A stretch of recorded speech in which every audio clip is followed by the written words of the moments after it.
আসসালামু আলাইকুম।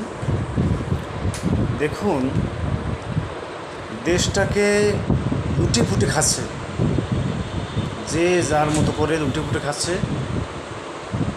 দেশটা মনে হয় তাদের বাপের, মনে হয় দেশটা সাধারণ নাগরিকদের কোনো অধিকার নাই। দেখুন, আগে তো 16 বছর লুটেপুটে খাইছে, এখন ধুমধাম করে খাচ্ছে। তখনও কেউ বলতে পারতো না, এখনও কেউ বলতে পারছে না দেশটা কাদের হাতে আছে, দেশটা কারা চালাচ্ছে, দেশের সম্পদ কোন খাতে ব্যয় হচ্ছে, দেশের মানুষের ভাগ্য এটা কেউ জানে না। দেশে সরকারি খাতে বেসরকারি খাতে কতগুলো পদ শূন্য আছে, এগুলোর কোনো জাস্টিফাই নাই। যে যেভাবে পাচ্ছে সেভাবে পাচ্ছে। আসলে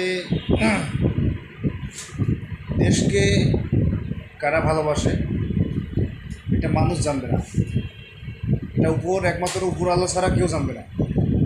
দেশের জন্য কে কাজ করবে, দেশের জন্য দেশকে কারা ভালোবাসে, দেশের মানুষকে কারা ভালোবাসে, এটা উপর আল্লাহ ছাড়া কেউ জানে না।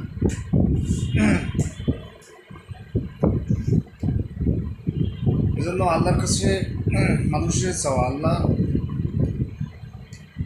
আপনার কাছে ছেড়ে দিলাম, আপনি দেশের মানুষের ভাগ্য নির্ধারণ করুন।